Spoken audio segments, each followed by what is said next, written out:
ওকে বলেন। আসসালামু আলাইকুম। আমার নাম মোহাম্মদ ওয়াসিম মিয়া। আমি এসিআইতে 3টা ট্রাক্টর নিয়ে রাখছি। প্রথমে একটা ট্রাক্টর নিয়েছিলাম 35, এরপর নিয়েছি 45, এরপর নিয়েছি 50। তো আপনাদের কোম্পানি থেকে 3টা ট্রাক্টর নেওয়া হয়েছে। একটা আবার হুইল লোডার নিয়ে রাখছিলাম, একটা হুইল লোডার, 3টা ট্রাক্টর। মোটামুটি আমার কাছে এসিআই খুব ভালো লাগে। আর এসিআই সার্ভিসগুলো ভালো, মেকানিকও ভালো। যে কোনো সময় ফোন দিলে 24 আওয়ার্স আর আসে, আমার কোনো সমস্যা নাই।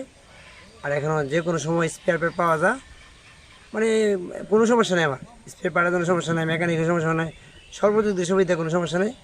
ইনশাল্লাহ আরও ইনশাল্লাহ ইচ্ছে যাচ্ছি যে আমি আরও ইয়ারমান 2টা ধান কাটার মেশিন নেওয়ার জন্য, বা আরও সামনে ট্রাক্টর নেবো ইনশাল্লাহ। আসসালামু আলাইকুম, দোয়া করেন আমরা।